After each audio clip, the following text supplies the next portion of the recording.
Tuesday, kakauwi lang sa trabaho. Nagmamadali ako kasi may dumating na yung ano, yung parts na in-order ko nung parang kahapon ko lang in-order Dumating na ngayon. Unahan dito mga Andre, no? Kaunahan mo yung ano, yung magnanakaw kasi may mga magnanakaw ng package dito eh. Dito lang yata nilagay sa ano. Nawala na. Aray.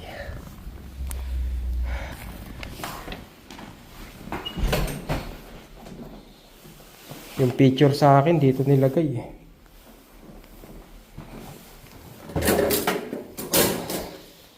Patay. Ay, naku po, inang sinasabi ko eh. Wala, nanakaw na.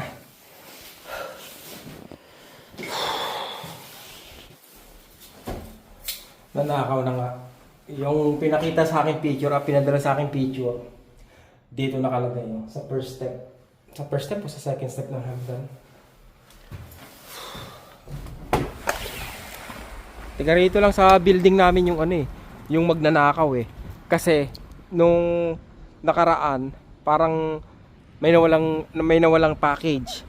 Pagkatapos nung mukhang hindi niya mapapakinabangan, pagkatapos niyang buksan, iniwanan niya uli sa lapag. Mabait din. Ngayon hindi niya naman mapapakinabangan yun kasi ano yun eh. Anong tawag dito? Wala naman dito sa kabila kasi baka nagkamali pa.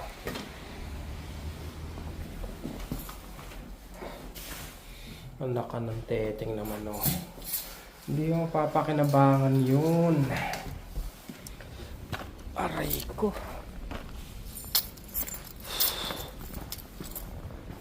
Parang gagawin doon ngayon.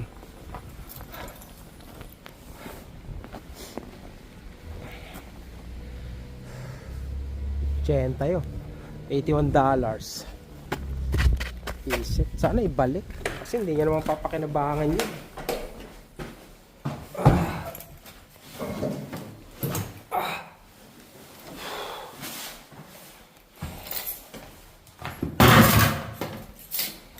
Ay, kainis.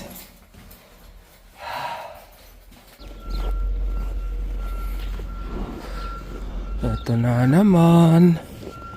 Uy, shoot. Ito ang ano eh, problema pag naglilinis sila dito. Kasi tumatambak sa ano, sa gilid. Ayan eh. Mataas to eh.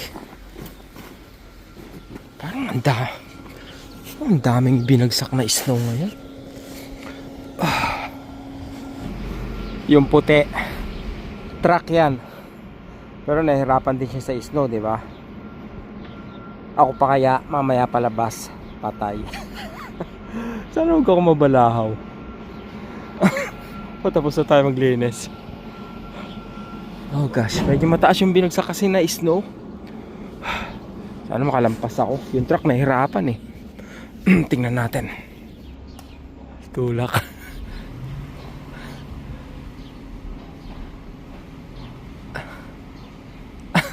Anong truck yung Ford yata? Ford. Di ba? Normal lang na mahirapan sa snow. Oh shit, mataas.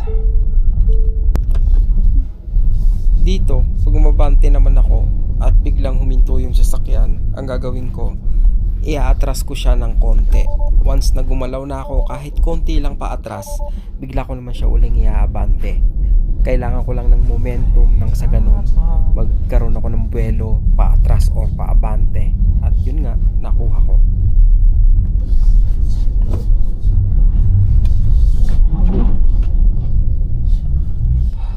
Paano ba yan?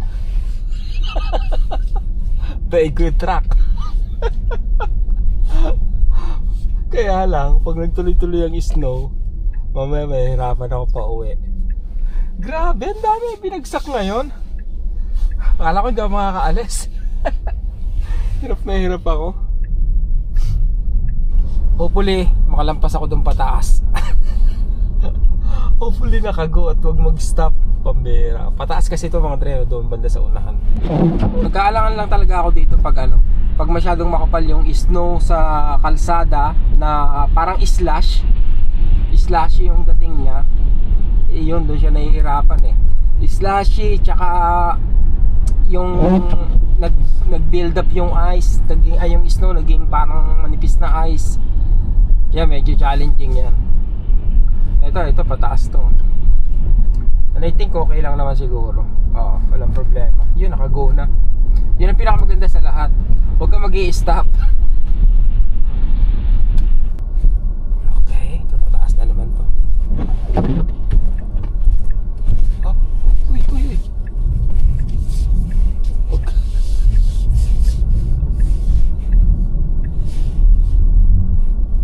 Shit. Uy, andar. Shit. Ayun, sinasabi ko.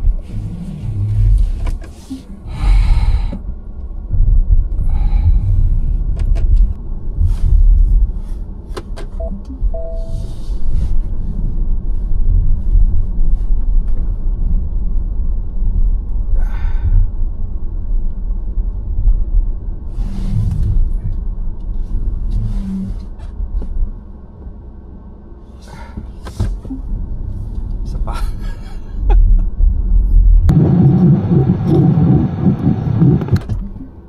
Dito, paakyat, nakasagad yung paa ko sa silinyador. Malapit na ako sa taas, biglang mag-i-stop. So, ang ginagawa ko, iniikot-ikot ko yung manibela ko niyan para lang sa ganun kumalagwala yung gulong ko. Pero sagad na yung paa ko niyan, as in, todo na sa silinyador. Kaya kahit paano gumalaw ng konti. Ay, salamat! Yun, nakalagpas ako. May sasakyan pa naman sa likod ko. Papasok din. Ano ba yan? Yun ang isa sa challenging isa sa mga challenges na pwede nyong maranasan, especially pag pataas. Yan. Kinabahan talaga ako to. Akala ko hindi na ako makakaano. Oo nga pala, dinaig ako na itong katapat ko. Naka lang siya. Naka Toyota sedan. All wheel drive kaya to? Tanong ko nga. Okay mga Dre, mamaya uli balitaan ko kayo. Dumaan? Hindi siya makakait, kaliliko siya. Oo. Ayun din, hirap na hirap to. Paghirap mga sasakyan. Saan ka dumaan? Ano pare, lakad eh. Ayun. Sabi, stack up yung gulong niya pare, tinan mo. Diba? Preno na siya, stack up yung gulong pero umaandar pa rin. Yang Toyota na yan. Yan. Pinanis ako sa akyatan. One click sa kanya. Dire-diretso siya pataas. Hindi man lang siya nabalahaw. Uwian. Hindi ko alam, nagluloko tong ano ko. Itong isang camera. Pag matagal dito sa sasakyan na lamigan, biglang nalolobat ng husto. Itong bago, okay lang naman. Magkasabay naman sila rito kahapong naiwan ko sa sasakyan. Hindi ko man naibasok sa loob ng bahay. So, yung order ko nga mga Dreno na tawag dito, yung thermostat, pambihira na yan di nanakaw, di ba? Ngayon, ni-report ko sa UPS para kumbaga sakali ba maripandan ako ng pera or at least yung bagong ng bagong thermostat. Tinanong nila kung magkano yung presyo ng thermostat. Sinabi ko nga is $57 plus tax plus $20 na shipping. Kaya umabot ng 81. Ang mahal, 'di ba? So, ngayon pagpunta ko uli sa website para i-track yung yung package na yon, sabi naman sa akin, bukas i-deliver. O Webes, Miyerkules ngayon mga Webes i-deliver. Hindi ko alam kung i-deliver nga ba o baka tsaka lang sila magbibigay ng desisyon kung i-refund yung pera or what. Pero naman kasi naisip ko rin, sobrang bilis nga nila mag-deliver kasi hapon yun in order ko. Tapos hapon ng Lunes. Pagkatapos kinamartisan ng alauna dumating na UPS galing sa Sudbury yun mga Dre, sa Ontario. Ang bilis naman nila. Sabi ko baka nagkamali lang sila na na-i-deliver na. Kaya lang may picture na nakalagay na nilagay nga doon sa may hagdan sa doon sa may apartment namin.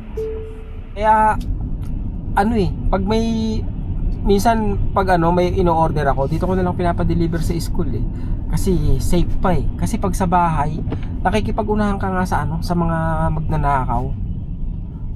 Kanina nung nag-i-struggle ako paakyat dun sa rampa sa school, yung nasa likuran ko, yung Toyota Corolla, walang kahirap-hirap na kaahon. So ang ginawa ko, inabangan ko siyang bumaba ng sasakyan niya. Kasi curious ako kung gusto kong malaman kung naka all-wheel drive siya. So sabi ko sa kanya, naka all-wheel drive ka ba? Sabi niya, hindi.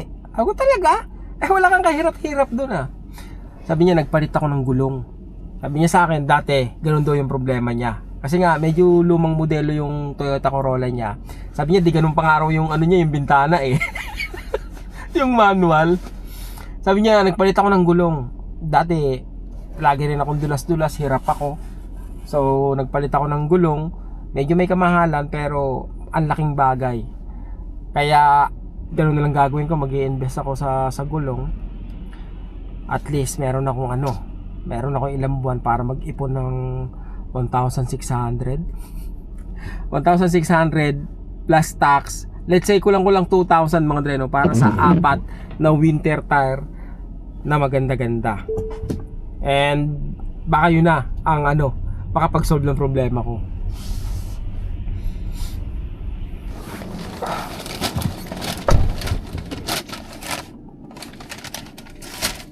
Hapunan. Sandwich. Tingnan natin kung makakadaan. Padaanin muna natin tong mga sasakyan sa likod natin, okay? Let's see. Wala akong dalang pala. Sana. Yun. Uy, nabitin. Okay, let's see. Masyadong mataas Alright. Sana hindi ako magka-problema bukas. Kasi nahihirapan ako ngayon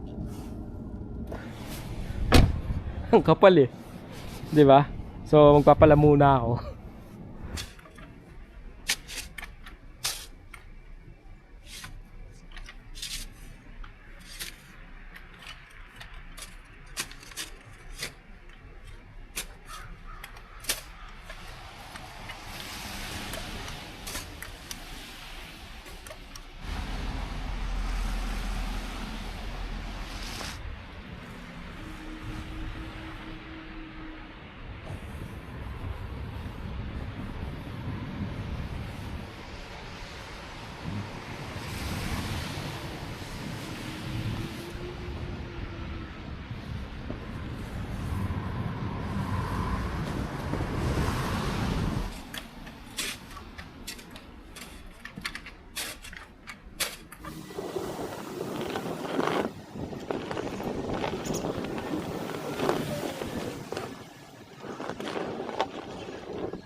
Kapal no?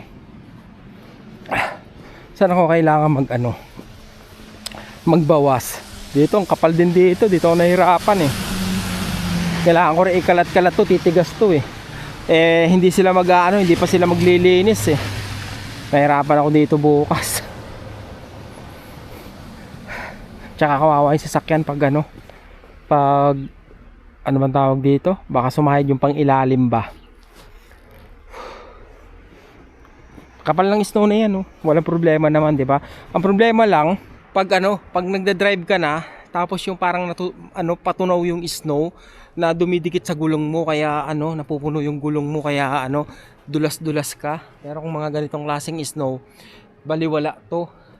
Pero pag napalitan ko ng gulong to, yung Michelin o kaya yung Goodyear, ewan ko lang, panis na sa akin yung mga dre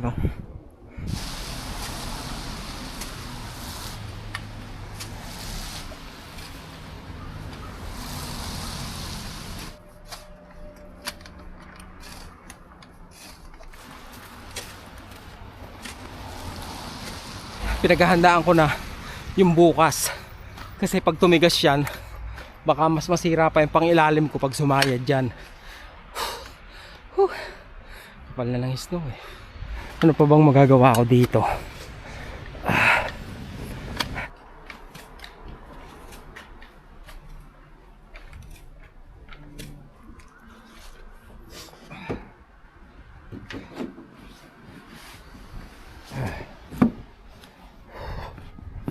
Kala ko naghang din tong isang camera eh. Ang lamig kasi. Ito naglolo ko. Hindi ko alam kung sira na yung battery o ano. Ito walang warmer ng battery ito kaya pag sobrang lamig nagpe-freeze to. Pero yung battery ng Tesla may ano po yan. May heater. Huwag kayong mangamba. Huwag kayong maniwala sa sabi-sabi. Ang naniniwala sa sabi-sabi, walang bait sa sarili. Wala, hindi na talaga binalik yung minsan binabalik nila pag alam nila hindi nila mapapakinabangan. Ngayon hindi binalik. Siguro nakita yung presyo at may kamahalan, baka sakali may ibenta nila. 'Di ba? What the heck? Sana maripandan. 80 yun. Wait, we don't have to start the day yet. I just wanna